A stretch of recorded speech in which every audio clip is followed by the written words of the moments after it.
Bien. Bien. Bueno, bienvenidos a todos a esta disertación titulada Sembrar libertad para cosechar política liberal. Nos encontramos aquí con Edgardo, nuestro humilde disertante. Lo voy a presentar un poquito. Él es abogado por la Universidad Católica de Santa Fe. Tiene un posgrado en Derecho Agrario por la Universidad Nacional del Litoral y se desempeña como abogado desde el año 1988 hasta la fecha. Es especialista en Derecho Penal, Económico, Tributario y Aduanero ante la Justicia Federal.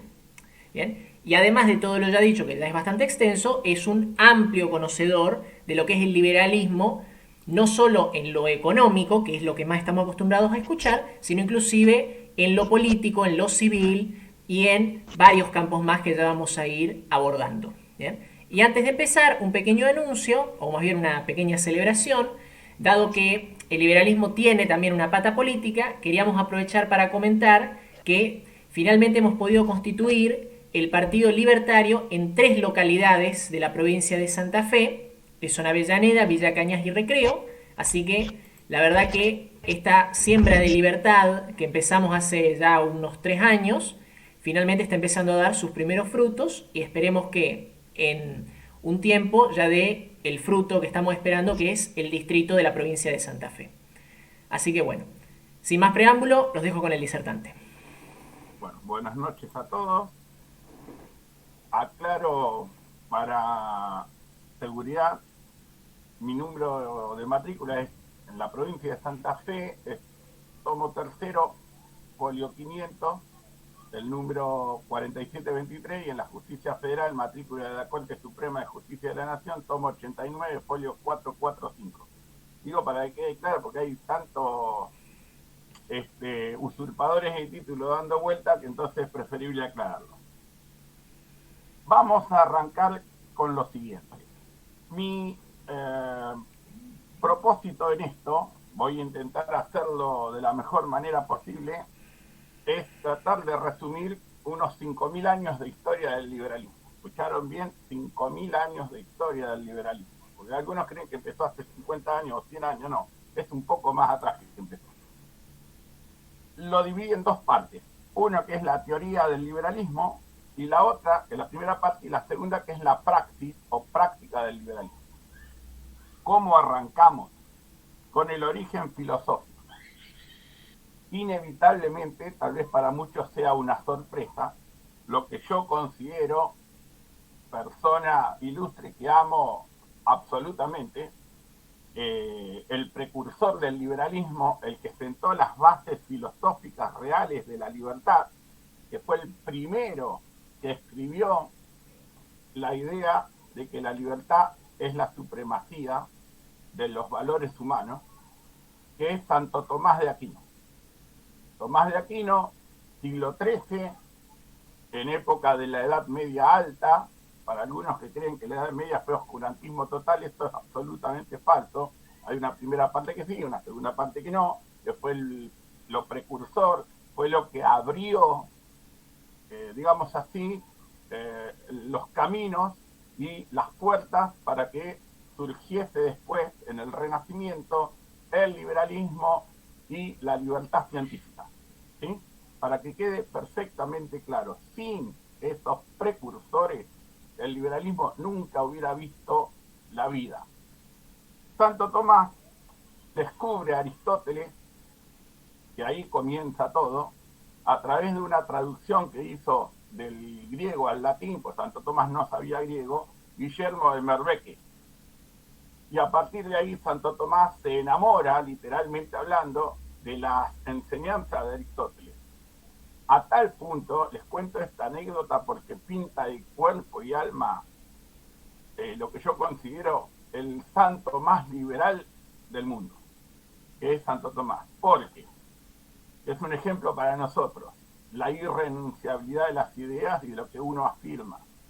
Siendo ya cardenal, en un sínodo que había en su tiempo, ya había escrito la Summa Teológica, había escrito la Summa Contrayentes. Los obispos, obviamente conservadores de aquella época, reacios a lo que Santo Tomás estaba explicando,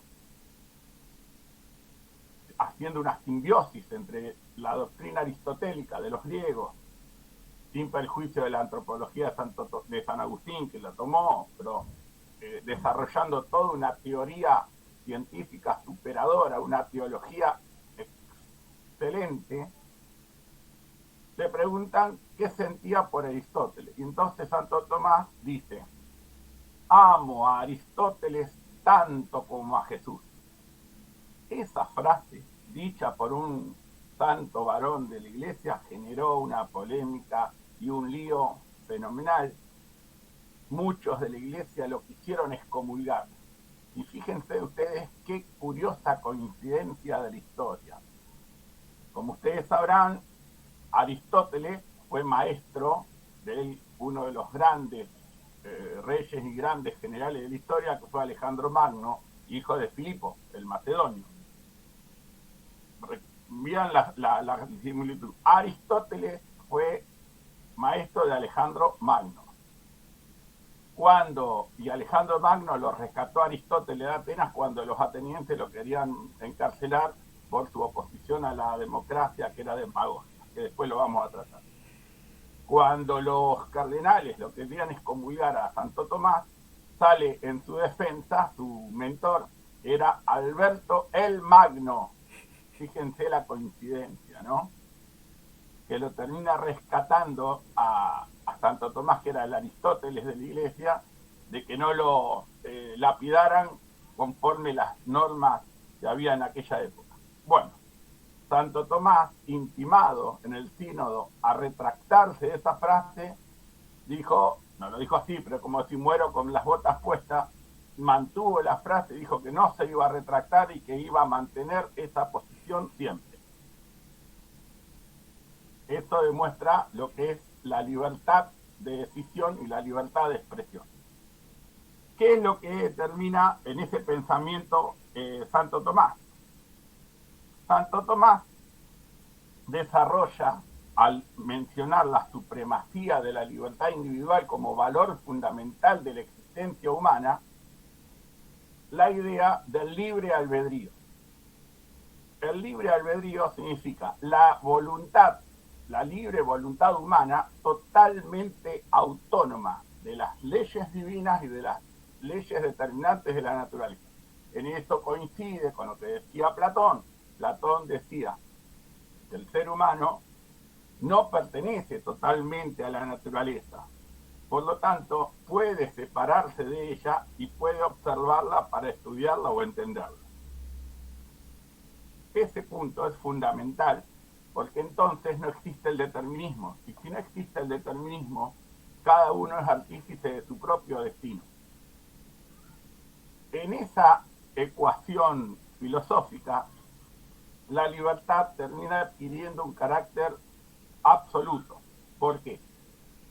Porque se edifica siempre con tendencia al bien supremo en la libertad de decisión y sobre la base de que se pueden modificar las leyes de la naturaleza, porque esta es la facultad que tiene el hombre para su beneficio.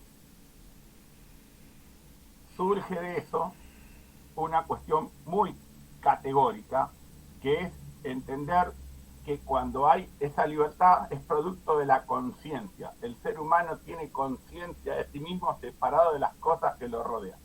Entendamos esto porque es lo que diferencia al pragmatismo y es lo que diferencia al colectivismo leninista, al marxismo, donde el hombre es una cosa más, como un factor más de producción. No es así. Está todo correlacionado, ¿se entiende? En esa idea, cuando aparece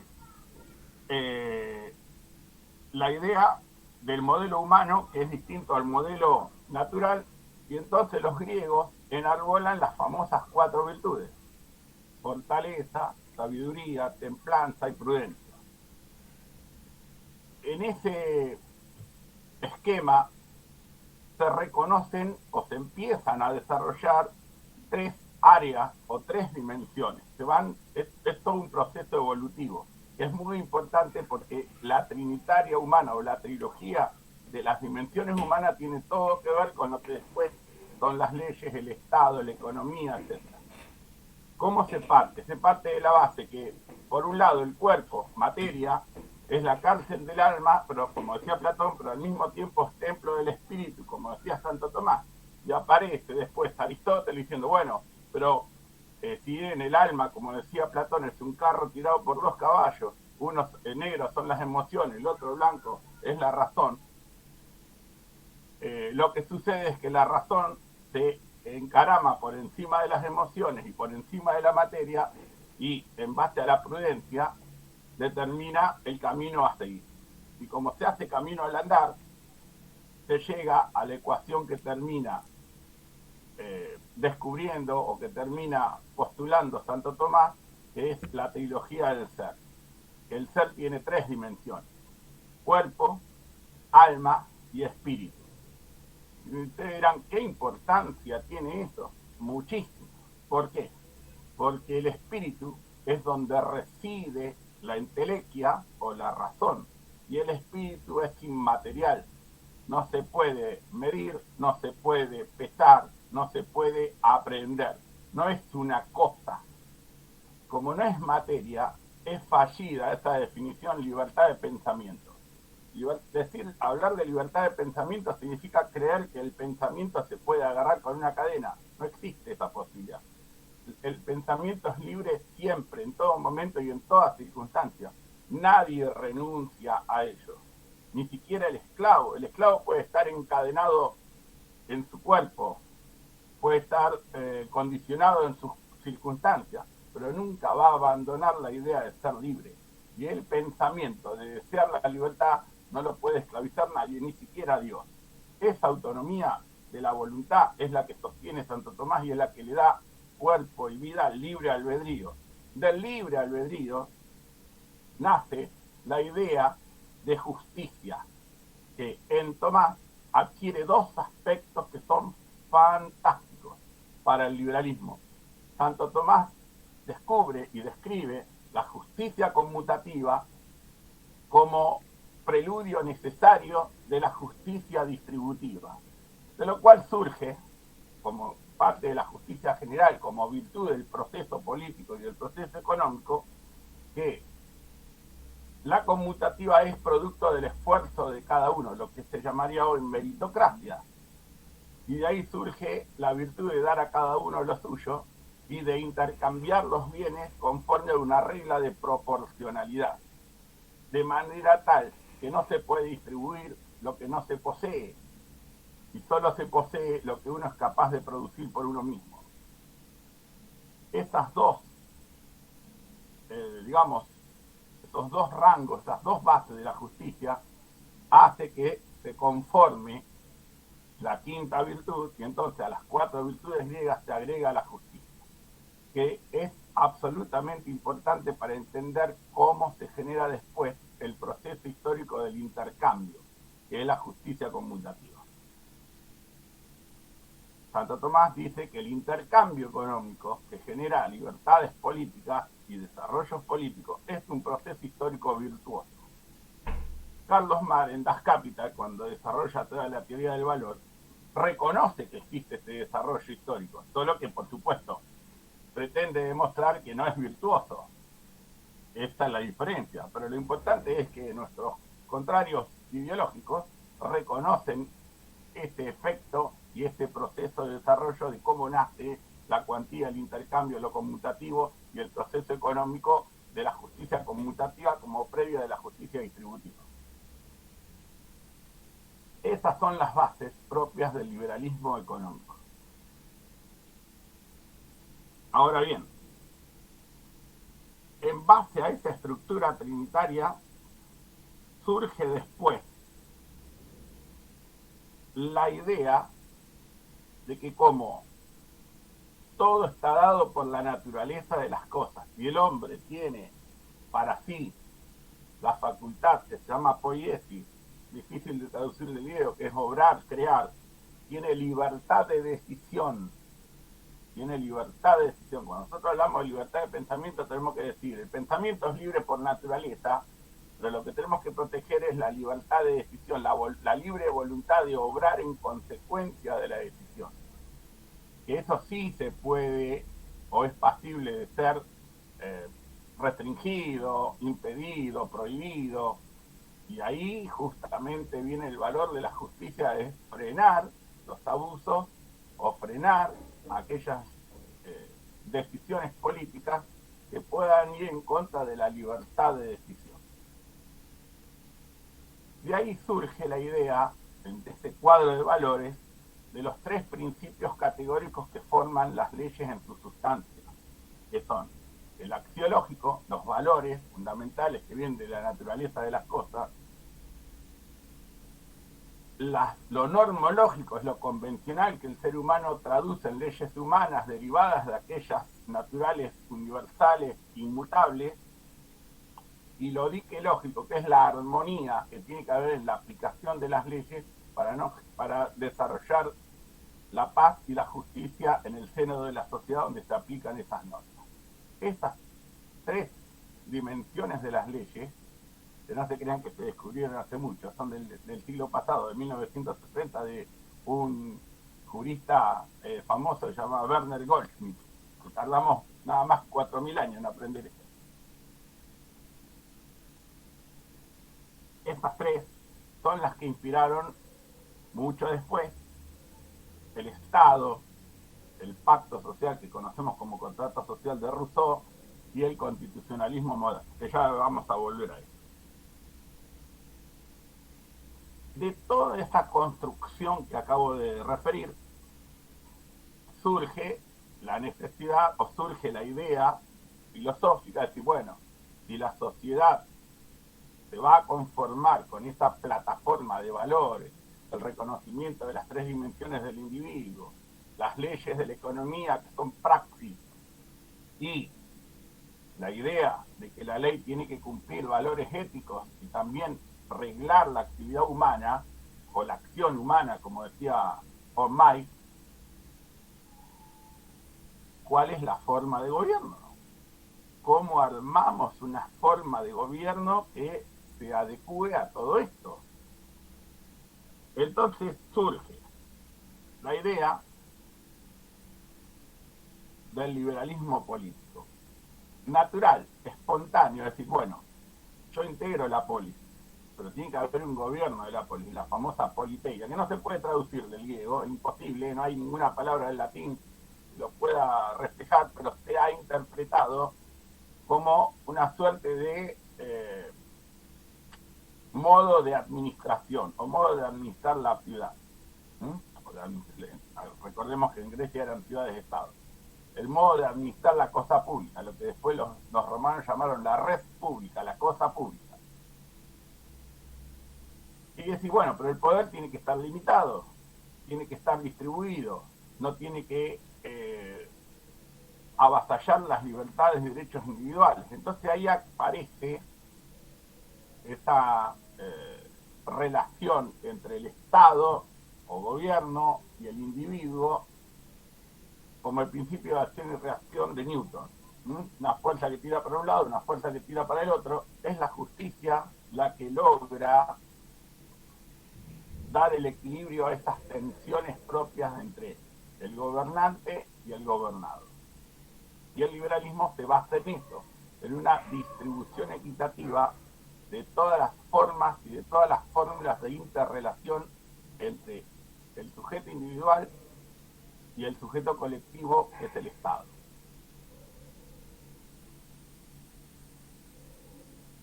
Obviamente, el liberalismo en su evolución reconoce tres formas de gobierno. La monarquía, no absolutista, sino la monarquía constitucional o monarquía parlamentaria o monarquía republicana, el ejemplo del Reino Unido. La aristocracia, desde el gobierno de los mejores o de los notables, como pasa por ejemplo en algunos principados, Mónaco, Liechtenstein, o algunas teocracias que tienen cierto parentesco con algún tipo de aristocracia, pero no son occidentales, como el caso de Dubái, Qatar, etcétera, hoy en día. Antes lo fueron el principado de Lorenzo de Medici en Florencia, u otros principados que hubo en la antigua Sicilia cuando era parte del mundo griego o en el propio mundo griego. Y la democracia. Ahora bien, si ustedes leen desde Aristóteles y Platón, pasando por Tomás de Aquino y todos los padres de la Ilustración, Locke, Montesquieu, Rousseau, Hobbes, todos tienen sus reservas con respecto a la democracia. No es que no la sostengan como una forma de gobierno dentro de la idea de república y dentro de lo que es el bastión del liberalismo, pero no confían mucho en ello, porque dicen que la democracia puede devenir, y de hecho hay muchísimos casos en la experiencia histórica, en una deformación o en distintos tipos de deformación, distintas formas de degradación que la hacen los políticos y convertirse después en una cleptocracia o en una oclocracia, que después vamos a hablar de eso. Nosotros estamos padeciendo eso en la Argentina, estamos padeciendo técnicamente el efecto de una oclocracia. Es una palabra que inventó un jurista romano llamado Polibio y que un jurista norteamericano, McIntosh, también acuñó y se mantiene. Después lo vamos a ver. Dense cuenta ustedes que todo lo que estamos hablando no tiene nada de nuevo. Estamos hablando de que, como se dice generalmente, la rueda ya se inventó hace 10.000 años, así que por más que la queramos cambiar es redonda y para que funcione tiene que seguir siendo redonda. Después la hacemos del material que quieras, pero la rueda ya se inventó. O sea, no hay manera de inventar nada novedoso, no existe nada novedoso. Sí, tenemos celular, electricidad, internet, satélites, televisión, pero la realidad humana, política, económica, social, cultural de hoy no es muy diferente de la de hace 3.000 años atrás. Toda esta situación nos lleva a comprender que estas bases ideológicas, filosóficas del liberalismo son las que dieron, por un lado, surgieron después de la praxis. En tanto, la libertad humana es un fenómeno espontáneo. La conciencia de ser uno es un fenómeno espontáneo. No es necesario que alguien lo permita. Surge por sí mismo. No es producto de la evolución cultural. Es propio de la genética humana. Está inserta en el ser humano. Y eso hace nacer en la praxis toda la evolución. ¿Cómo se origina el liberalismo? ¿Cuál es el origen natural del liberalismo en la práctica, en la praxis? Es muy sencillo. Antes, cuando en la conformación primitiva el ser humano era un nómade, cazadores y recolectores, teoría de Eigen, el ser humano no tenía una idea de dominio permanente. Justamente, como era nómade, todo era temporario. Entonces no había una idea de localización, no había una idea de pertenencia con relación al clima, como dice Montesquieu. No había una idea de consustanciarse con el medio y de formar una comunidad en función del medio y desarrollar su acción humana en función del medio geográfico, sino que era todo absolutamente libertario. Aclaremos que la palabra libertario aparece por primera vez en la historia en la antigua Esparta, en la época de Xenofonte, porque era una de las 4 clases sociales de la antigua Esparta militar. Estaban los iguales, estaban los guerreros, estaban los libertarios y estaban los pueblos dorios, que eran los pueblos dominados. La idea de estos libertarios tenía que ver con el estado primitivo, es decir, no estar en un determinado lugar. Ese era el estadio anterior al nacimiento de la civilización tal como la conocemos, el estado tribal. Por ende, si bien existía una libertad natural, no existía una libertad convencional. cuando los pueblos deciden pasar al estado sedentario, afincarse, establecerse en un territorio determinado, demarcar ese territorio como propio, aparece el sentido del derecho de propiedad. Y el sentido del derecho de propiedad desarrolla varios derechos que son, en esencia, parte del derecho de propiedad y complementarios al derecho de propiedad, que es el sentido de la posesión, del dominio, el sentido de la familia, que pasa a ser un elemento sustancial de la sociedad porque es la primera célula de conformación de la nación, es donde arranca el concepto de pertenencia y el concepto de seguridad. Tengo que cuidar mis cosas, mi tierra, mis instrumentos de labranza, cuando empieza el cultivo, mi semilla, mi cosecha y mi familia. Y la casa o el hábitat donde estoy. ¿Y de quién lo tengo que cuidar? De los otros hombres. Entonces comienza el conflicto de intereses. De ese conflicto de intereses entre quién posee y quién no, por qué posee y por qué no, nace el derecho natural de la autodefensa, de defender lo que uno considera suyo: tierra, bienes y familiares. Pero a su vez, de toda esa construcción nace la necesidad de que haya una autoridad por encima de los particulares que se disputan los distintos derechos de propiedad, que pueda dirimir ese conflicto, ser el árbitro. Y ahí aparece la necesidad de que exista el Estado como autoridad. En ese pacto social inicial nace el liberalismo sobre la base del derecho de propiedad, que es lo que sostiene Locke, y no solamente sobre la base de la libertad individual, que es lo que sostiene Montesquieu. Es decir, en la práctica después se ve, de nada sirve la libertad individual si no tenemos derecho de propiedad. Y si tenemos derecho de propiedad, la libertad individual, aunque pueda parecer, por ejemplo, en términos políticos, un poco menos restringida, perdura y en algún momento aflorará en toda su plenitud. Pero lo que la sostiene, la que la mantiene, es el derecho de propiedad. En ese esquema aparece la cuestión constituyente. Y esa cuestión constituyente es lo que hace nacer la evolución liberal. De esa convencionalidad nacen tres reglas. La regla número 1 es el intercambio, el efecto conmutativo de los bienes. Lo que se produce se pone en competencia con los bienes que producen otros para ver cuál es la diferencia de valor entre lo que el otro necesita y lo que tengo yo y lo que yo necesito que tiene el otro. El segundo punto de la dinámica social, o la segunda regla, es lo distributivo, es decir, este proceso conmutativo genera una distribución de la riqueza que termina siendo, por suma de riquezas individuales, la riqueza de la sociedad o de la comunidad. Cuando se pasa de lo tribal a las primeras conformaciones como ciudades-estado o como asentamientos permanentes, donde se empiezan a demarcar y a delimitar las distintas fracciones de terreno o de tierra que cada uno se atribuye. Y la tercera regla es la costumbre que es la que construye las leyes.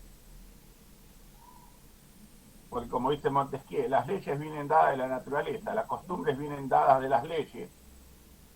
Y en definitiva, todo se conforma porque las costumbres nacen de un lugar o un punto recóndito de la propia conciencia humana, de la propia existencia humana. De ahí la importancia de la costumbre como generadora de derechos, como generadora de condiciones y como puntal de las reglas de convivencia y de las tradiciones y de los valores a conservar.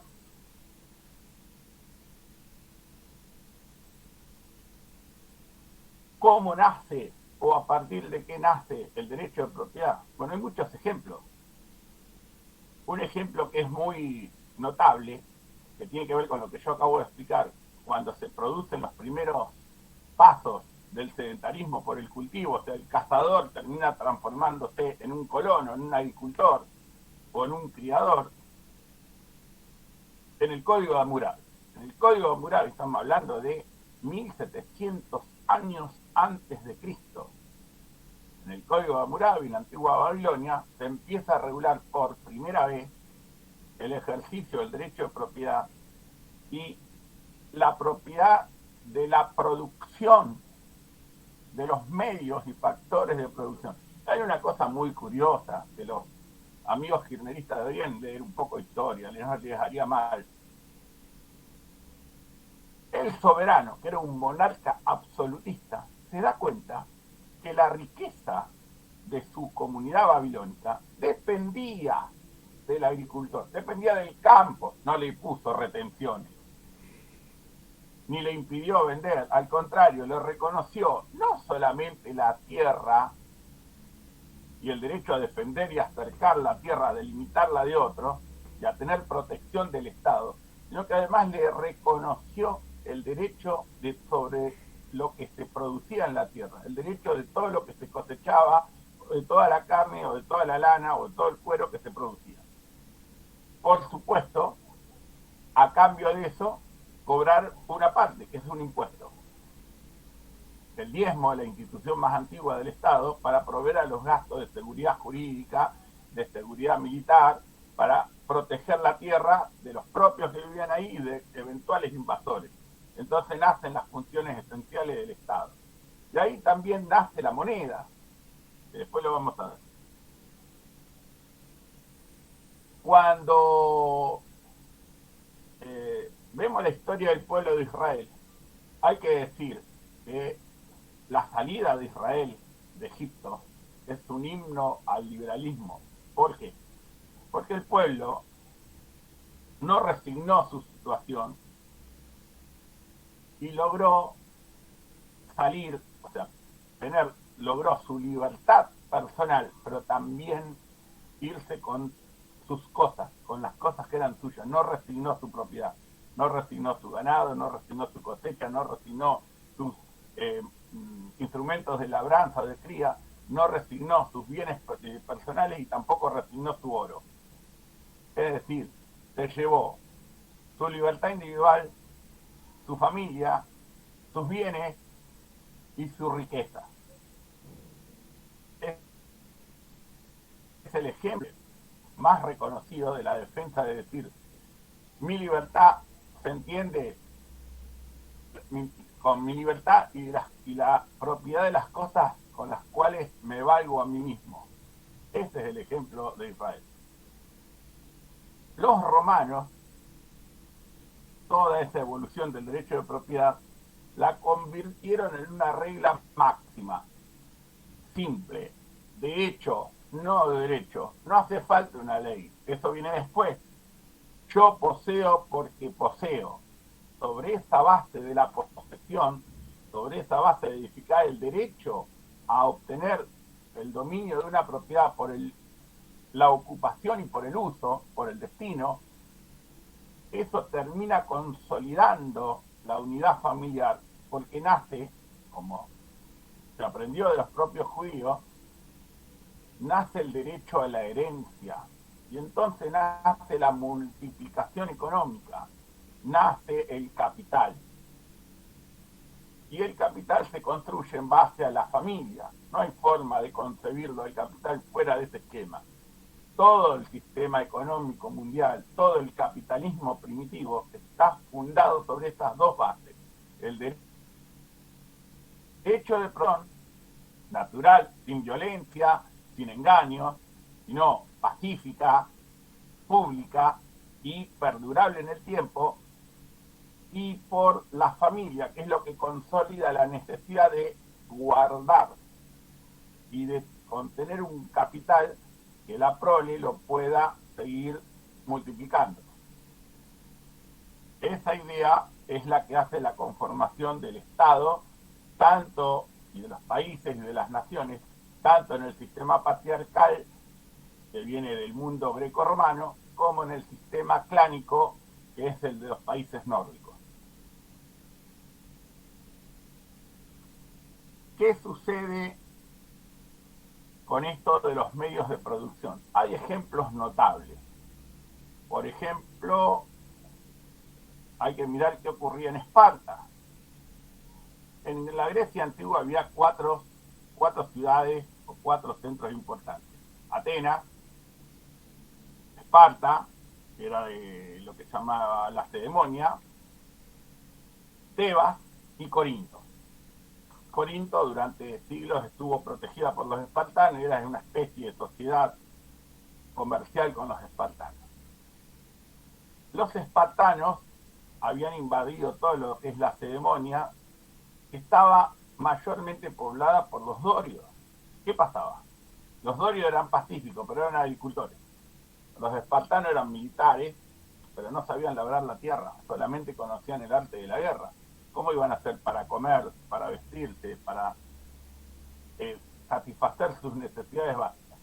Los reyes espartanos se dieron cuenta y dijeron, no, los dorios están dominados, no van a tener los derechos políticos que tenemos los espartanos, pero tampoco van a ser los dueños de la tierra. Se consideraba que la tierra era una comunidad espartana, no había ningún espartano que fuera dueño de ninguna porción de tierra, se suponía que era una suerte de territorio comunitario típico, como si fuese un gran regimiento dentro de la mentalidad militar espartana, pero los dorios van a ser dueños de todo lo que se produzcan y dejémoslos en libertad, que ellos decidan qué sembrar, cuándo sembrar, cómo sembrar, qué cosechar, cuándo cosechar. Y digamos que nace ahí con fuerza la idea del arrendamiento. Los dorios eran arrendatarios, en cierto modo, pero tenían una participación importante en la producción. Y después, en esa misma Esparta, lo que generó muchos problemas, la famosa guerra del Peloponeso, donde Esparta y Atenas se baten en guerra, tuvo que ver con esto. La isla de Corinto, que era un lugar estratégico, era una suerte de puerto libre. Es decir, ahí se hacía el tráfico comercial de todo el mar Egeo. Era el tráfico donde se intercambiaba todo absolutamente. No había impuestos para favorecer el libre cambio.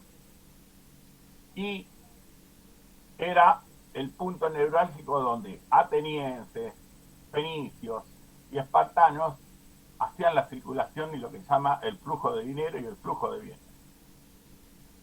Fíjense cómo un monarca absolutista permite que exista un liberalismo económico, primitivo, pero importante.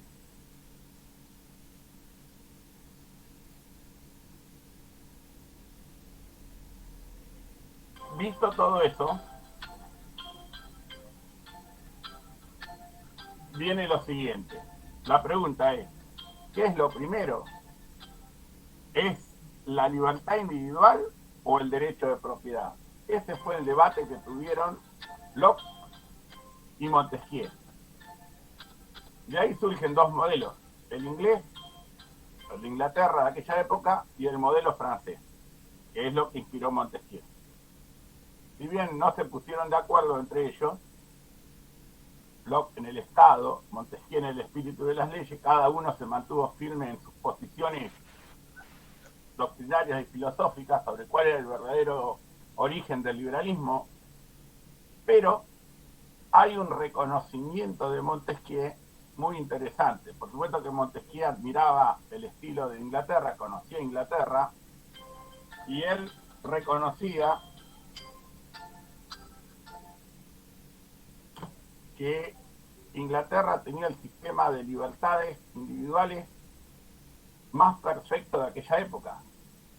Y algunos franceses que criticaban el modelo inglés fueron replicados por Montesquieu, que decía, lo tiene reflejado en sus leyes, con eso me basta. Es decir, el pensamiento de Montesquieu era, si los derechos individuales, si las libertades individuales y personales gozan de supremacía porque las leyes del país donde están los considera, hay libertad. Después el ser individual tendrá que desarrollarla. Y esa era otra historia, ¿verdad? De ahí salen los dos modelos. El modelo norteamericano se constituye, la República Americana se constituye sobre la base del derecho de propiedad, mientras que la República Francesa, sobre la base, digo bien, sobre la base del derecho de propiedad, mientras que la República Francesa lo hace sobre la base del derecho de la libertad. Eso genera un problema, porque en el modelo anglosajón no existe un conflicto entre libertad, igualdad, fraternidad, pero en el sistema francés sí. Y una de las razones por las cuales el modelo francés fue inestable y hubo muchos derrocamientos, muchas repúblicas caídas, vuelta al imperio, vuelta a la monarquía, regencia, volver a la república, etcétera, tiene que ver con esta inarmonía entre tres conceptos que son, en cierto modo, incompatibles. Si se es libre, no se puede ser igual, porque la igualdad es justamente lo contrario a la libertad. La libertad presupone diferencias, presupone diversificar, no existe la igualdad. En todo caso, existirá la igualdad de oportunidades, pero cada uno tiene su mérito, a cada uno le corresponde lo suyo, y cada uno tiene derecho a obtener aquello que ha producido, cuyo valor es en función del esfuerzo empleado para lograrlo. Y ese es el mecanismo de convivencia en la sociedad humana. Y la fraternidad es bastante difícil de entender, porque si tenemos un conflicto de intereses, competencia de mercado, competencia de intereses geográficos, territoriales, o en el mar de espacio, de ubicación, de poderío, la fraternidad ¿dónde está? Entonces se puede hablar de fraternidad en ámbitos no comerciales. En ámbitos comerciales puede haber una armonía, puede haber paz, pero hay una libre competencia y hay un conflicto o hay una permanente disputa pacífica de valores. Entonces, esa trilogía que enarboraron los franceses fue insostenible. Por eso hoy los constitucionalistas entienden que ese modelo francés fracasó o no pudo ser llevado a cabo. Y sí, en cambio, prosperó el sistema anglosajón, que es el que nosotros adoptamos para nuestra Constitución Nacional. En este marco de la praxis, sucede lo siguiente. Fíjense que cuando se dispone el sistema de conformación del Estado, siguiendo la misma trilogía de reparto, de distribución del poder, se logra entender por aquel aporte maravilloso de Santo Tomás de establecer la justicia como patrón de los valores, que la antigua conformación que había en épocas de los griegos, espartanos, romanos, donde existía el príncipe, monarca, por un lado, el parlamento, que eran las asambleas que existían, algunos, en el caso de los romanos, los senadores con derecho de voz y voto, los publicanos, como era Cicerón, que tenían derecho, que vendrían a ser los actuales burgueses o la clase media burguesa, tenían derecho de voz, pero no de voto. Pero todos entendieron que el liberalismo no puede existir de una manera anárquica o disociada. Tiene que haber un ordenamiento. ¿Hacia qué? Hacia la ley. De ahí la frase famosa de Cicerón, que dice, la única forma de ser libre es ser esclavo de la ley. Pero el tema es que la ley tiene que ser justa. ¿Y qué es ley? ¿Qué es una ley? Hay muchas definiciones. Algunos dicen la ley es lo que surge de la voluntad general, Rousseau en el contrato social. Otros dicen, no, como Alberti, no puede ser que la ley surja de la voluntad general porque puede llegar a ser un despropósito. Tiene que estar ordenada hacia la ley natural. ¿Qué dice Santo Tomás? Que la ley es un precepto racional, pone la razón por encima de todo, independiente de Dios, porque es la razón humana, orientado al bien común, promulgado por quien tiene a su cargo el cuidado de la comunidad. Entonces aparece la figura del legislador. ¿Qué produce toda esa evolución en la práctica? Lo que plasman tanto Locke como Hobbes como Rousseau, que es la idea del Estado en tres poderes: ejecutivo, legislativo y judicial. Ahora, aclaremos algo importante. El poder judicial que estaba en la mente de la Ilustración no tiene absolutamente nada que ver con lo que hoy tenemos. Pero no para mal, para bien. ¿Por qué?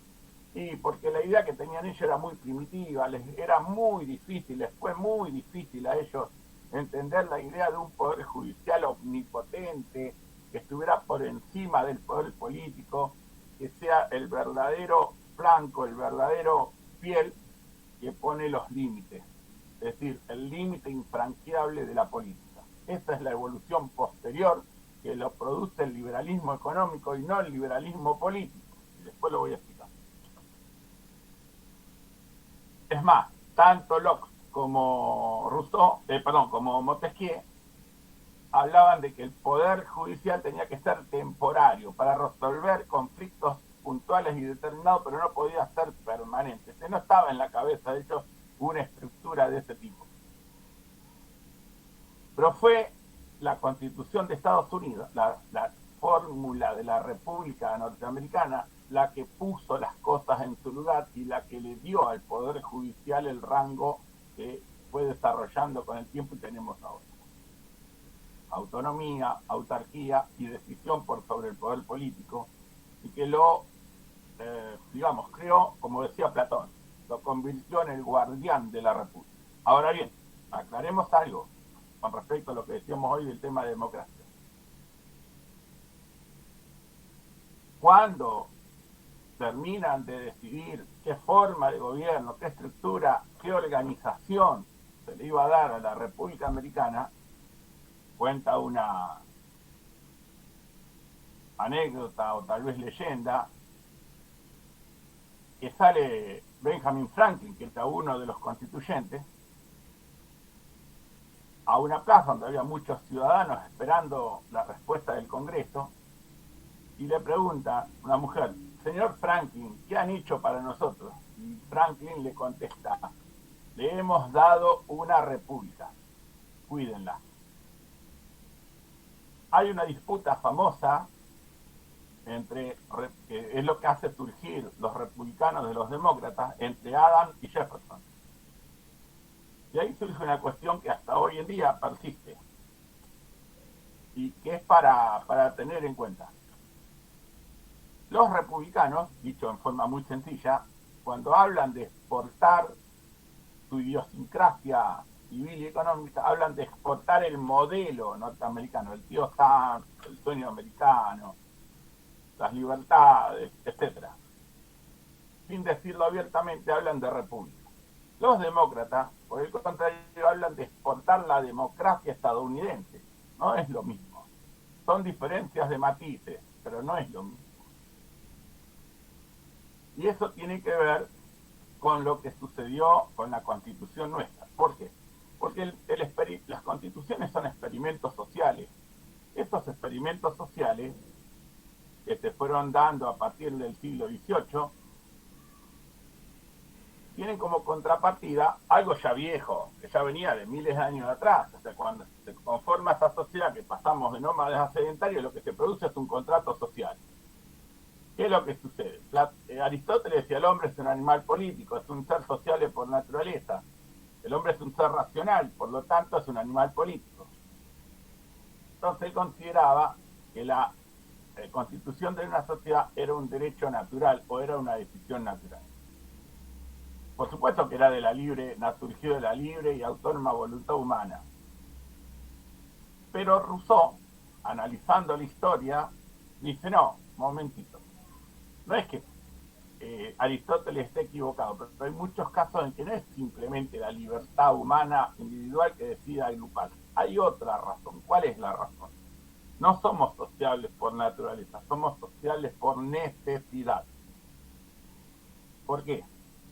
Necesidad de que si somos muchos podemos defendernos mejor, si somos muchos podemos protegernos mejor, somos muchos podemos producir más, separados somos más frágiles o más vulnerables que los animales de la naturaleza, y también podemos ser víctimas de número mayor de adversarios humanos.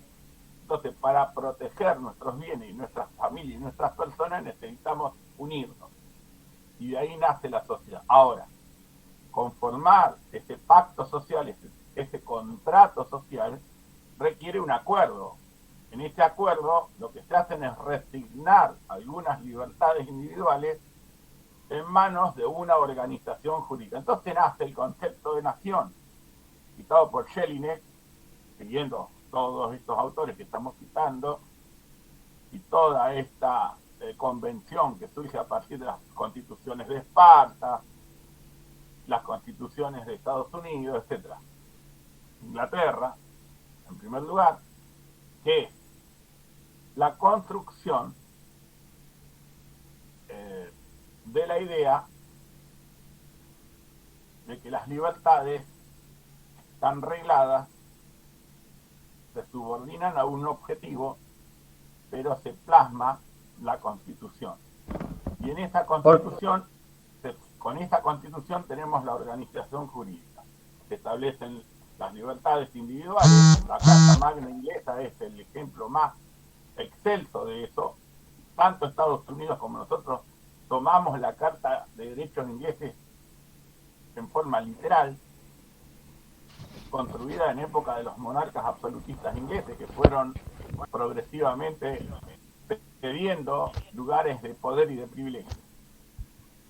Y la organización del Estado, la funcionalidad del Estado. Eso es el conjunto que hace la teoría de las naciones. Población en un determinado territorio y la organización jurídica. A tal punto es importante esto que justamente Alberti, recogiendo todo esto, señala algo importante. La Convención Constituyente, tanto al formar la República como si algún día se plantease la necesidad de una reforma, hay dos cosas que no puede ni debe hacer. Una es reducir el territorio, lo prohíbe directamente, porque es la conformación de la sociedad. Segundo, cambiar la esencia de las normas originarias del pacto social o contrato social, porque sería un fraude. Y tercero, introducir leyes o esquemas que son de otras latitudes, de otros países, producto de civilizaciones de otros climas, que no tiene nada que ver con lo que nosotros llamamos la idiosincrasia propia. 3 puntos fundamentales.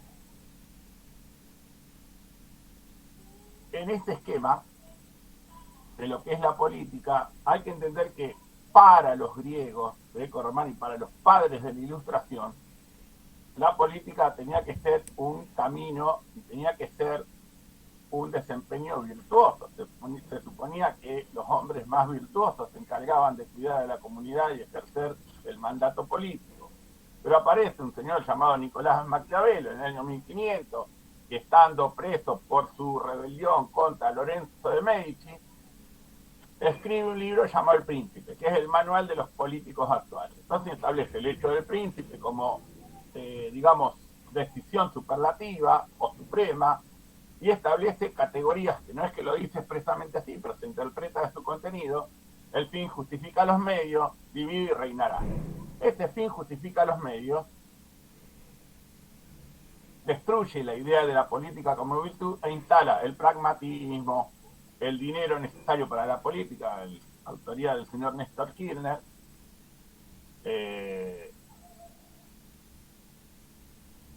la transversalidad, es decir, no hay ética, hay negocio, la cleptocracia y la oclocracia, que después vamos a tratar. Todas estas son formas degenerativas de la democracia, que son parte de la demagogia, son especies de demagogia. Son un fraude, en sí mismas son un fraude. Bien. Llegamos al siglo XX o siglo XIX.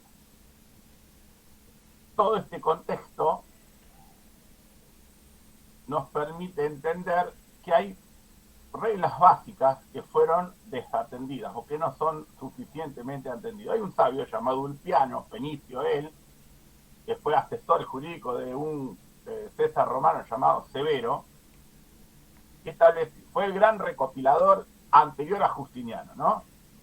El Codex Iuris Civiles de Justiniano se hizo gracias a la labor de este jurista notable, que no era un gran genio, no era un iluminado de tener frases importantes, pero señaló 3 cuestiones básicas.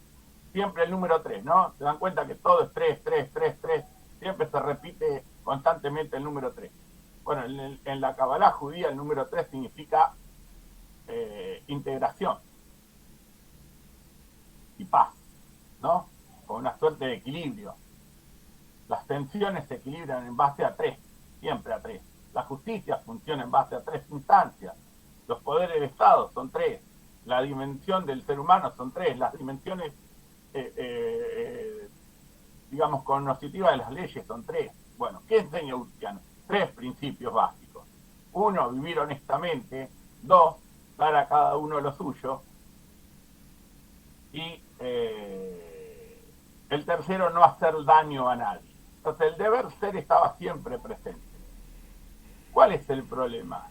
Hoy ninguno de los políticos modernos, por ejemplo los que tenemos en Argentina, digo ninguno, que se entienda bien, ninguno.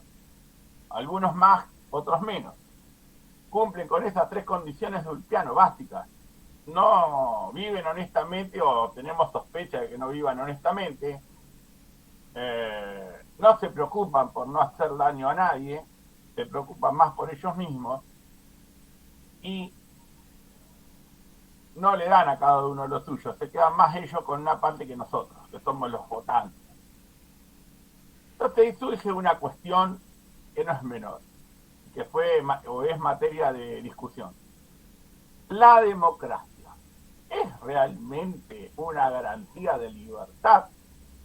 ¿O es una mera quimera? ¿O es una ilusión? Bueno, hay juristas que dicen que no, que la democracia como tal, es el gobierno del pueblo, es imposible, es un ideal imposible. Y otros dicen que es peligrosa porque termina en demagogia. Y por eso los grandes pensadores de la Ilustración, incluso con Diderot y D'Alembert, se pelearon todo el tiempo con los Luises. Además, Diderot estuvo bastante tiempo encarcelado. Reconocían que el sistema mixto era mejor que la democracia. El sistema mixto es democracia reducida o restringida con monarquía. Ahora bien, como dice Alberti, si nosotros somos un país como Estados Unidos también lo fue en su momento, donde no teníamos monarquía, ¿de dónde íbamos a sacar un rey, un monarca? Y lo íbamos a inventar. Nos quedaba un solo camino. La aristocracia no existía. Entonces quedaba un solo camino, que era la democracia republicana, como la conocemos. Pero aclaremos que en la Constitución de 1853 no existe la palabra democracia y no hay casualidad. No es que los constituyentes del 53 eran tontos, no se dieron cuenta, no. Cuando pusieron el sistema de gobierno republicano representativo y federal, la palabra representativo es abarcativa de un montón de posibilidades y no únicamente de democracia. Las incorporaciones de los artículos 30 y pico en adelante que se hicieron en el 94 tampoco cambian demasiado de la cuestión, ¿no? Además de que parece una mancha de tinta en la Constitución, en cierta forma, ¿no? Pues no tiene nada que ver con el esquema de la Constitución, pero bueno, este es otro tema. El tema es que en Estados Unidos se construyó otro modelo. ¿Cuál es el modelo que se construyó en Estados Unidos? La poliarquía. ¿Qué es la poliarquía? La poliarquía es una forma de democracia, podríamos decir, superadora o más evolutiva. Creo que está por encima del escalón democracia, porque se reemplaza la idea del gobierno del pueblo. Pues, acuérdense que Abraham Lincoln dijo el gobierno del pueblo, por el pueblo y para el pueblo, ¿no? Se reemplaza eso por una, digamos, distribución de poder entre un núcleo o un conjunto numeroso de grupos y facciones de poder, económicos, religiosos, políticos, administrativos, militares, financieros, civiles. Entonces, ese conjunto, digamos, logra la armonía sobre la base de que todos tiran del mismo lado del carro. Es decir, hay que entender que los norteamericanos lograron algo exitoso, que es tener un bipartidismo que, aunque entre ellos, por una cuestión folclórica, se acusen de uno está a la derecha, otro está a la izquierda, cosas notables que hemos escuchado decir en la última elección, Donald Trump diciéndole como republicano a los demócratas, ustedes son comunistas. Biden acá es un autócrata, ¿no? Está más a la derecha que toda la derecha junta. Bueno, pero es cuestión de ubicarse en los contextos de cada nación y de cada geografía, como decía Montesquieu. Y entonces lo que tienen ellos es una concepción muy clara de las cosas fundamentales, un acuerdo que mantienen desde hace 200 y pico de años, no hay esta grieta ideológica y son todos lo mismo, pero con matices. No es que sea un pensamiento único, es un liberalismo con la diversidad de matices que permite el pensamiento liberal, reducido a que se comparten los valores fundamentales, pero existe la posibilidad de diversos mecanismos, diversos métodos, diferentes políticas de Estado, económicas, territoriales, estratégicas, internacionales, dependiendo de cada situación y en cada circunstancia. Nosotros no tenemos eso. Ahora, también hay otra cuestión que tiene que ver con una idea que es fundamental. Lo que decía hoy, y señalo y hago mucho hincapié en el valor justicia de Santo Tomás, en el poder judicial, y hoy las repúblicas modernas tienen en el poder judicial la base sólida del equilibrio. Los jueces, los tribunales, son los guardianes de la Constitución, son los verdaderos defensores de los derechos individuales, del derecho de propiedad, y son los que ponen el límite infranqueable a los poderes políticos. Hay un fallo muy famoso, 1860 y pico, del juez Marshall, en Estados Unidos, Marbury contra Madison, que es el canto a la libertad individual, es el himno de la libertad individual institucional. El juez Marshall, en 2 palabras, dijo: ninguna política de Estado, por más justificado que sea, se puede imponer sobre los derechos individuales. Punto y aparte, se acabó, se terminó, no se discute más. Ese mismo fallo de Marbury contra Madison fue recogido, año 96-98, por la Corte Suprema de Justicia de la Nación, en la época de la mayoría automática menemista. Tengan en cuenta este detalle porque no es menor. En la época de la mayoría automática menemista, donde tantas cosas se dijeron. La Corte falló en contra del gobierno de Menem, en el caso Gómez Tallo, en materia de jubilaciones, diciendo exactamente lo mismo, citando expresamente el fallo Marbury contra Madison de la Corte Federal de Estados Unidos. Ningún sistema político de Estado se puede imponer por encima de los derechos individuales y del derecho de propiedad. Se terminó la discusión. Y este fallo, reiteradamente, todas las cortes nacionales argentinas los vienen aplicando de manera sistemática y pacífica. ¿Eso qué significa? Que en Estados Unidos aprendieron que eso es así. Y hay algo que tiene que ver con la educación del soberano, que es a donde quiero entrar ahora. Nosotros tenemos un problema muy grave, que es la ignorancia de nuestro pueblo. Nuestro pueblo es ignorante en un montón de materias, pero hay una materia en donde se destaca por ser súper ignorante, que es en materia jurídica. Nuestro pueblo no sabe cuáles son verdaderamente sus derechos individuales. Se perdió la cultura. Nuestro pueblo no sabe cómo se defienden los derechos individuales.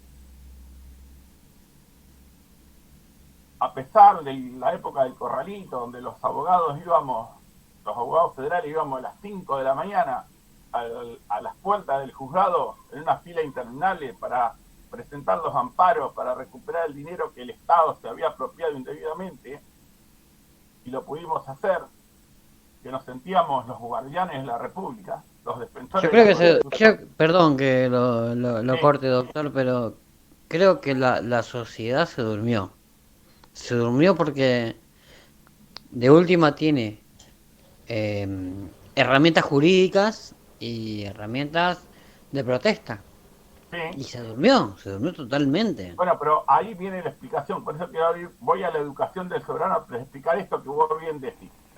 Yo les voy a mostrar, no se ve porque sale por efecto espejo al revés. Miren, ¿saben lo que es esto? Esto es un manual norteamericano. No sé si se ve ahí. Dice The Bill of Rights. La ¿Qué buena es esto? voluntad, sí, sí. ¿Qué es esto? Esto acá en la La Argentina no buena existe. voluntad. Ojalá tendríamos eso acá. El sueño de Alberti que nunca se concretó. Los norteamericanos entendieron que en educar al soberano, después lo vamos a tratar bien a esto, pero lo pongo como anticipo, que el norteamericano, el ciudadano norteamericano, como es el soberano, como es el verdadero príncipe, y no el presidente, tiene que estar, tiene que ser el conocedor de sus derechos individuales, de los derechos constitucionales, a los cuales ellos le llaman enmiendas. ¿Y cómo hacen para explicarle eso a un pueblo que no son abogados, no son letrados? Bueno, ¿qué hicieron? Una adaptación en base a lo que ellos llaman los leading case, nosotros llamamos casos pinreros, los casos jurisprudenciales notorios por su calidad, por su impacto, por su trascendencia. Los acumularon en este libro, hecho con una mentalidad didáctica, obviamente en inglés, no viene escrito en ningún otro idioma, porque como es jurídico, el inglés es el idioma oficial en Estados Unidos, Sí, entonces sí, no sé, se sé de lo puede que habla, traducir sé de lo que al habla, español. sé de lo que habla. Bueno, por ahí Renzo no entiende porque es medio del campo.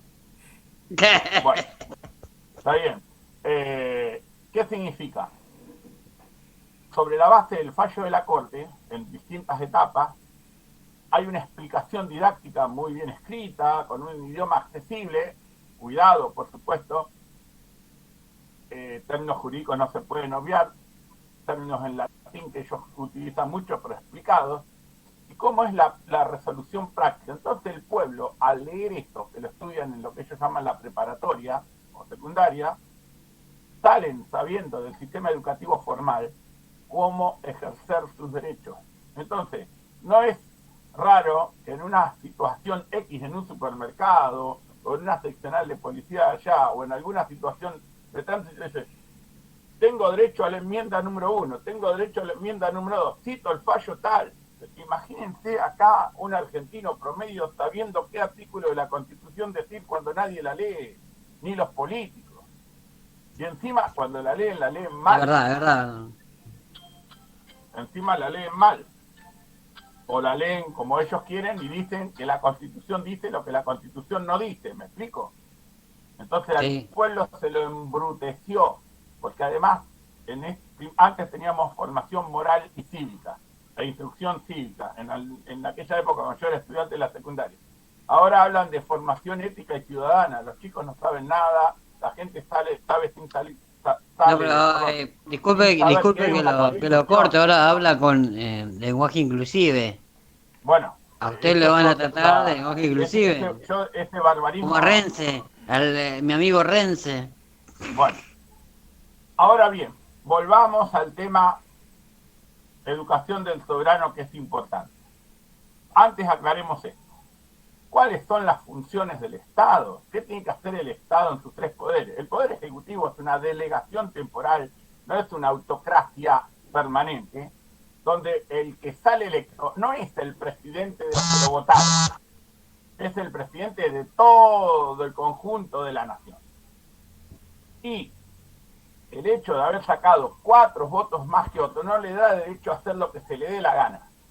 Tiene que someterse, subordinarse estricta e inexorablemente a cada uno de los artículos de la Constitución Nacional, le guste o no le guste. Y todo lo que haga en contra de la Constitución es nulo, o puede ser delito, el famoso delito de sedición o de traición a la patria, como dice el artículo 26, cuando se le dan facultades especiales o extraordinarias a los presidentes, un disparate total, una locura. Y administrar la cosa pública es también rendir cuentas de lo que se hace con el dinero de la sociedad, las rentas, etc. Acá en la Argentina tenemos lo que se llama juicio de residencia, no se aplicó nunca. Si se aplicase, calculo que muchos presidentes estarían entre rejas, pero bueno, esa es otra, o tras las rejas, para hablar con propiedad, pero esa es otra historia. Y el poder legislativo, que es el único poder democrático, porque el presidente, una vez que es electo, como tiene facultad de decisión, el famoso poder de la lapicera, no es democrático, porque el presidente cuando gobierna no le pregunta a la gente si está de acuerdo o no. Debería hacerlo, pero no lo hace. Entonces decide a motu propio, de acuerdo a su criterio, y establece las políticas que le parecen. Y nombra a los ministros y demás que le parece. El poder legislativo es el único ámbito traducido parlamentario donde supuestamente los representantes del pueblo, que no son representantes de los partidos, no es la partidocracia la que gobierna, el voto es de un pavote que pone el voto en la urna creyendo que este diputado o este senador lo va a representar, cosa que no sucede. Cuando tienen que sacar una ley no tienen que ir a preguntarle a la jefa o al jefe del partido qué piensa o qué le parece. Deberían ir al pueblo, recorrer las calles, armar convención y preguntarle a la gente qué opina y qué quiere. Esa es la función del diputado o del senador. Con esto acá no sucede. Acá se transformó esto, por eso digo una oclocracia, demagogia absoluta. La demagogia tiene varias formas. La cleptocracia es una, la plutocracia es otra, y la oclocracia es otra, que la peor de todas.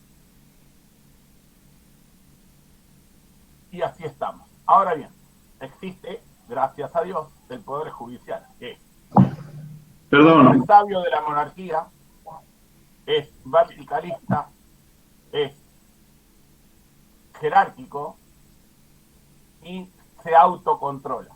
¿Por qué?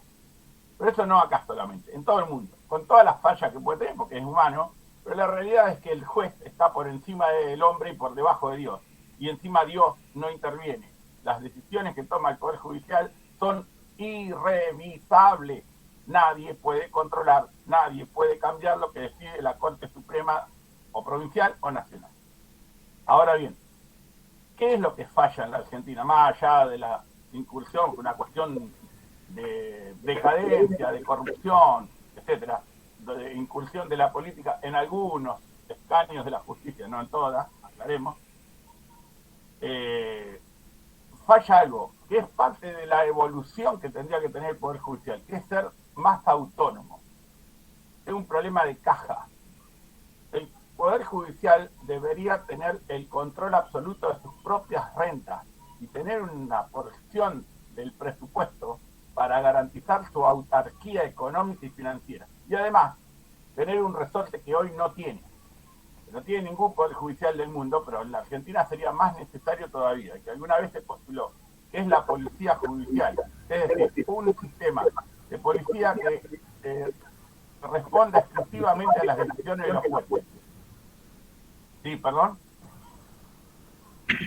Sí, doctor Romero Ingui, la verdad que está muy interesante la charla, pero le vamos a pedir si puede ir redondeando, porque estamos teniendo muchas preguntas por privado, y si no se nos va a hacer muy tarde, y en todo caso, si le parece, podemos charla otro día, Termino de redondear esto 5 minutitos más, rápido. Bárbaro, gracias. La educación del soberano. Alberti plantea justamente la necesidad que el hombre sea educado, no solamente en las artes, en la cultura y en la industria, sino que también sea instruido en este conocimiento de sus derechos. Sarmiento, preocupado por eso, cuando viaja a Europa, ve que allá en Europa había una educación elitista, ve el fenómeno inglés y se queda admirado de la educación pública inglesa. Va a Estados Unidos, se contacta con un gran pedagogo de aquella época, 1844, que era Horace Mann, el padre de la educación norteamericana, y su esposa, Mary Peabody Mann, Mary Tyler Peabody Mann. Pasa el tiempo, Sarmiento presidente, Mann, con quien seguía manteniéndose contacto, muere, y queda su esposa, que era brillante, y logra convencerla que venga a la Argentina y que traiga maestros norteamericanos, y instala Peabody viene a Argentina, se sube un barco, se trae 50 maestros norteamericanos con ellos, todos de habla inglesa, y pasó a ser la verdadera ministra de Educación que teníamos en el país. Una docente norteamericana maravillosa, que además impulsó las ciencias y las artes. Y en esa idea de Sarmiento era crear un soberano que sepa votar y que no sea, digamos, que no quede en manos de políticos corruptos o de políticos manipuladores. Ese fue el espíritu de la 1420, de la educación lancasteriana al estilo inglés. Termino con esto. Sembrar libertad es esto, conocer el liberalismo, entender cómo impacta, desarrollarlo y utilizarlo para convertir y traer de vuelta a casa a los protestantes del liberalismo, que son los macristas, los peronistas republicanos y los radicales. Hay que trabajar con ellos, hay que enseñarles qué es el liberalismo, hay que persuadirlos y hay que dar el ejemplo para que podamos tener un mejor futuro. Terminé. Bueno, muchísimas gracias y agradecerle de parte de toda la Escuela Libertaria y del Partido Libertario al doctor. La verdad que una exposición brillante. Y bueno, ahora podemos pasar a las preguntas, si queda un poco de tiempo. Silvia, mencionaste que había varias preguntas. Yo quiero hacer una... ¿Puede ser? ¿Puedo, Silvia? Sí, por supuesto. Sí. Profesor, ¿qué opinión tiene al respecto cuando el kirchnerismo plantea democratizar la justicia?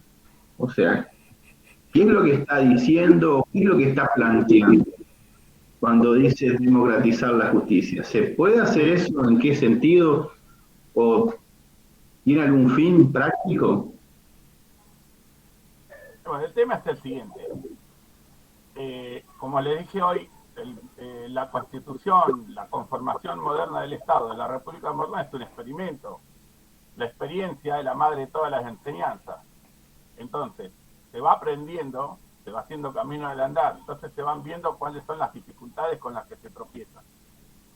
En todas partes, pero sobre todo en Argentina, estamos padeciendo un problema muy grave, que es que al poder político le molesta el liberalismo político, le molesta la división de poder y le molesta que existe un poder judicial que tienen de hacer conservador necesariamente, y que le pone frenos a sus embates ideológicos, metodológicos, etc.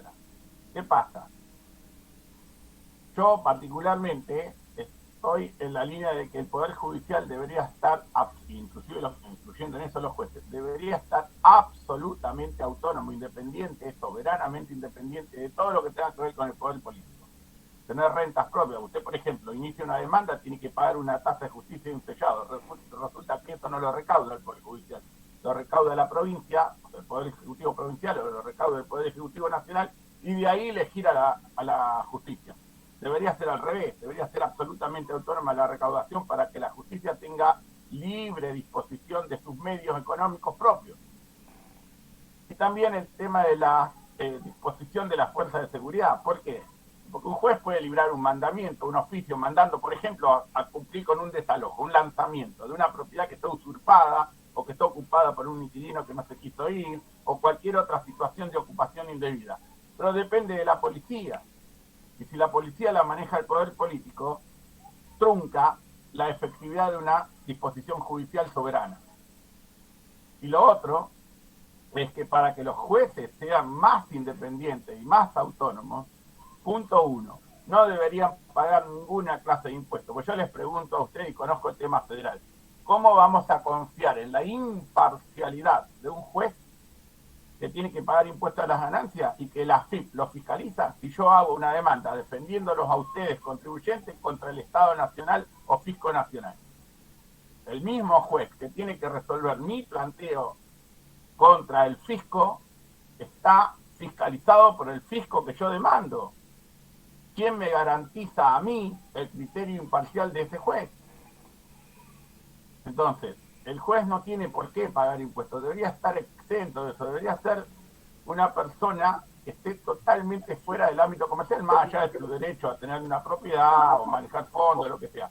Y tendría que haber una auditoría propia del Poder Judicial, que sí es efectiva para controlar, para determinar si los jueces están teniendo una evolución patrimonial acorde a lo que son sus ingresos judiciales declarados, en tanto no pueden ejercer actos de comercio, ¿se entiende?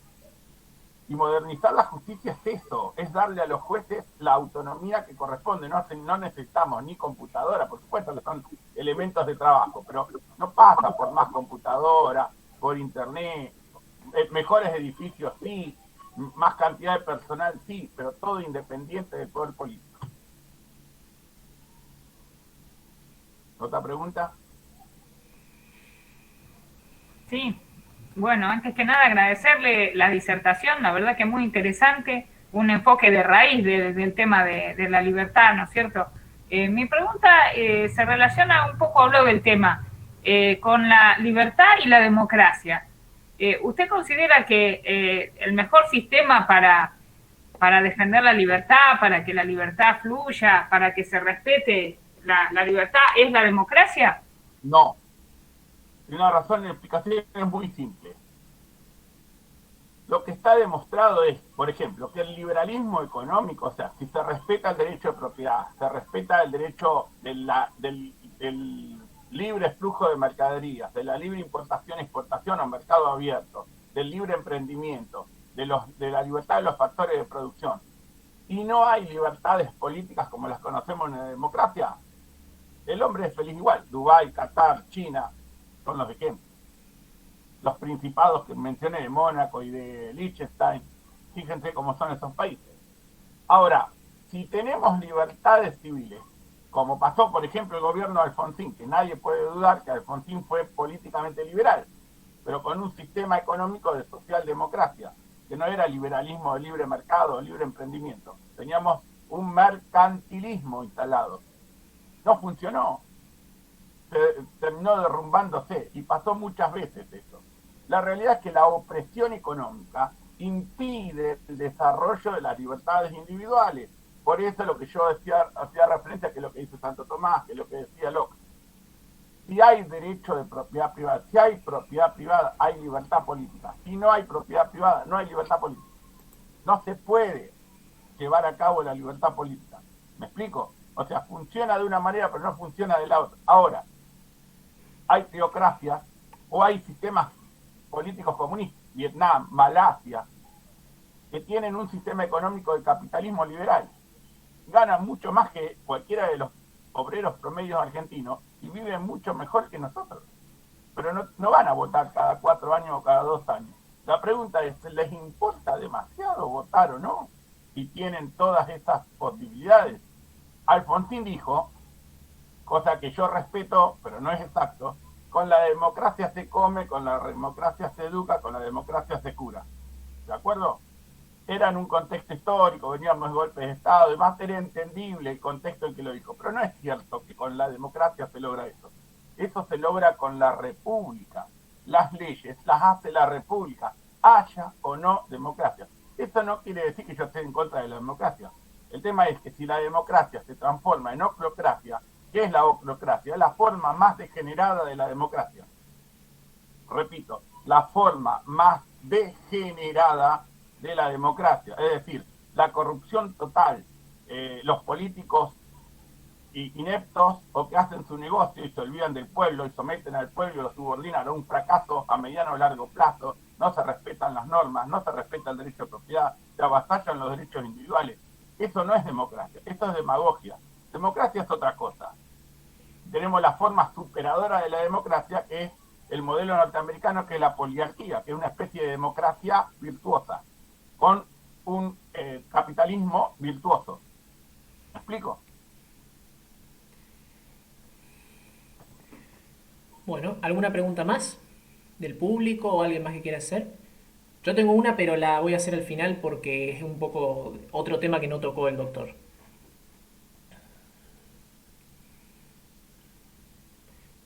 Bueno, si no hay nadie más, le pregunto entonces.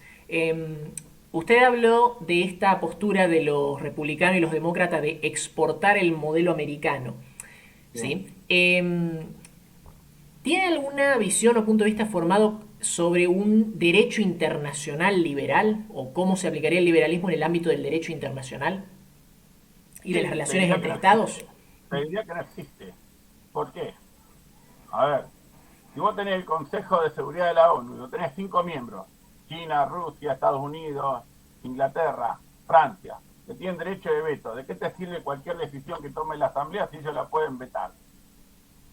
O sea, vos ahí lo que tenés es una especie de monarquía enquistada en el Consejo de Seguridad, los 5 que ganaron la guerra, la Segunda Guerra Mundial, que pueden hacer lo que quieran.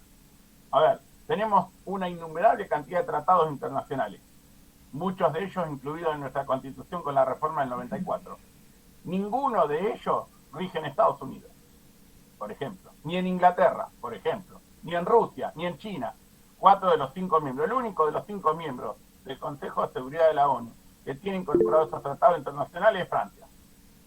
Entonces, no hay liberalismo internacional. Ahí lo que hay es una especie de supremacía de poder de tipo monarquía internacional en base a la fuerza de las armas, como en la antigua Esparta, de esos 4 miembros del Consejo de Seguridad.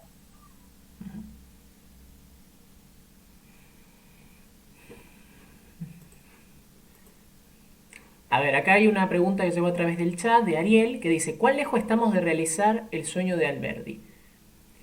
Uf, muy lejos, muy lejos. Lo primero que tenemos que hacer es educar a la gente. ¿Cómo le cambiamos la cabeza al votante? Doctor, hay una segunda parte de la pregunta que no llegué a leer. ¿Cuán lejos estamos de realizar el sueño de Alberti? ¿Hay algún libro similar al que mostró hace rato, a la Bills of Rights, pero de la Argentina? No, no existe. Es decir, lamentablemente, esto parece una suerte de ocultismo, ¿no? O sea, solo los eruditos, entre comillas, los que estudiamos derecho, tenemos acceso a un material que son los tratados de derecho constitucional que, digámoslo concretamente, son inaccesibles para el vulgo, para la gente común, para el lenguaje cotidiano. No hay ninguna obra que adapte esos textos y que explique estos casos como existe en este manual de derecho que usan los norteamericanos. Lamentablemente no lo hay. El poder sabe por qué no lo quiere. Pues no le interesa un pueblo sapiente, le interesa un pueblo que sea fácil de dominar. Es decir, cuando yo digo hay que educar al soberano, acá hay una realidad. ¿Cuál es la realidad? Que el sistema educativo argentino, sobre todo después del Congreso Pedagógico Nacional, ¿recuerdan la Carta Blanca de Alfonsín?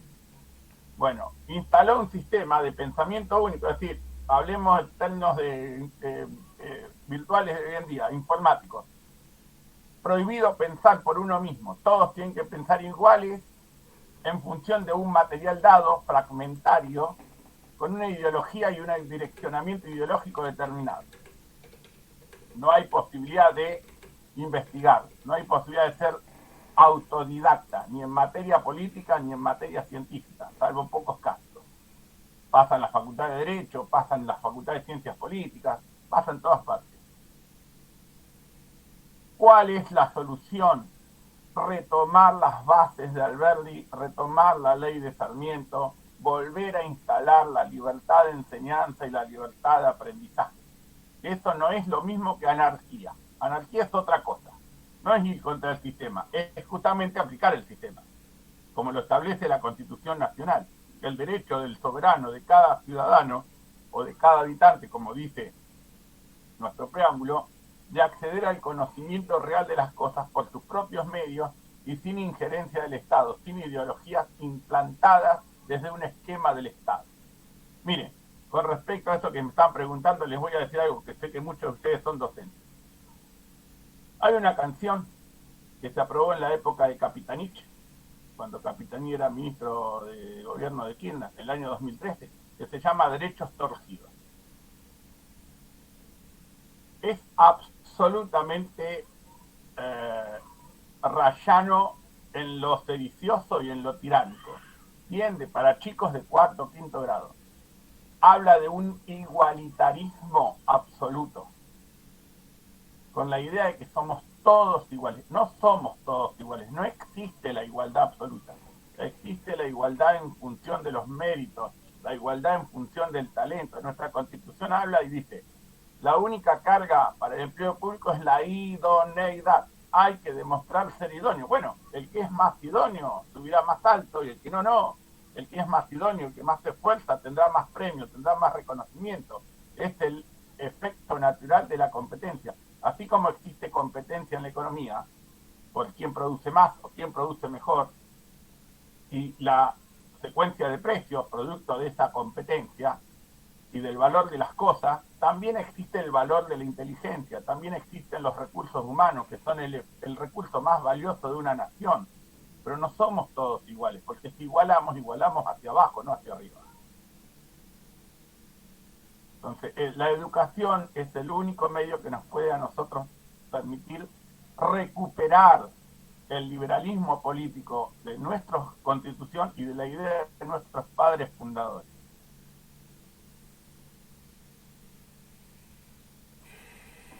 Bueno, ¿alguna pregunta más para el doctor? O si no, ya damos por finalizado el evento.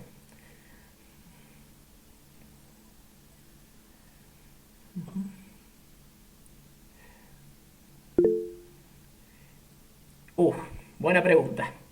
Le pregunta a Brian, doctor, ¿de qué manera define al peronismo? Ah, a ver, el peronismo nació o se concibió como una especie de falange neofascista. Perón no inventó nada, usó lo que estaba, instaló una suerte de lucha de clases atenuada, que es un falso sofisma, que en realidad es la dictadura del plebeyo, la dictadura del proletario, la dictadura de las masas, y sobre todo lo que hizo fue cooptar el Estado. La idea de Perón nunca fue gobernar con la Constitución del 53, saben ustedes que ilegalmente la modificó, esa Constitución de Perón, que era la suma del poder público, totalitaria y fascista, que no tenía nada de republicana, después fue abolida por la Corte Suprema durante el propio gobierno de Perón, que la declaró ilegal, y después vino el golpe de Estado, etcétera, etcétera. Y después se restableció la Constitución del 53.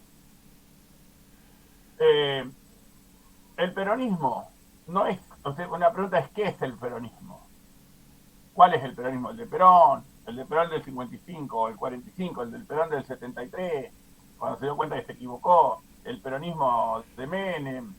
Con esa suerte de libre cambio y de liberalismo a medias. El de Duval, de patrón de estancia. El de kirchnerismo, tirado a la izquierda y encima cleptocracia. Es decir, la toma del Estado para el de Alberto Fernández, que es una octocracia, o sea, no vamos a ningún lado y cada vez estamos peor. ¿Qué es el peronismo? ¿Alguien lo puede definir? Si cuando hablamos de liberalismo, o se está por el derecho de propiedad de las libertades individuales, o se está en contra del derecho de propiedad de las libertades individuales. No hay nada en el medio, no existe el centro. Todo lo que sea centro, centro-izquierda, en realidad es una perversión ideológica. Y el peronismo tiene mucho de eso. Ahora, hay un peronismo que hoy está, podríamos decir, queriendo, digamos, queriendo sanearse, que se autodenomina peronismo republicano, que es el que está por Schiaretti, Pichetto y otros, que lo que están diciendo es, bueno, reconocemos que el capitalismo no es malo, reconocemos que las libertades son necesarias, reconocemos que el gobierno tiene que estar sometido a la Constitución Nacional, que no podemos seguir insistiendo en combatiendo el capital o en reformar la Constitución, porque esto es un disparate. Bueno, ese peronismo, que hoy podríamos decir de derecha, es el que tiene alguna posibilidad, pero inserto en otro cuadro político, en otro espacio político, no ya como peronismo.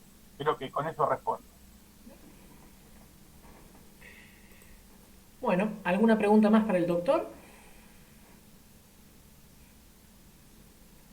Bueno, en ese caso, muchas gracias de vuelta, de parte de todos, y esperemos encontrarnos nuevamente en otro evento. La verdad, muy interesante la disertación. Gracias a ustedes por escucharme y darme la oportunidad. Bueno, y gracias a todos los demás por participar. Así que bueno, oficialmente damos por cerrado el evento. Nos vemos. Hasta luego. Chao.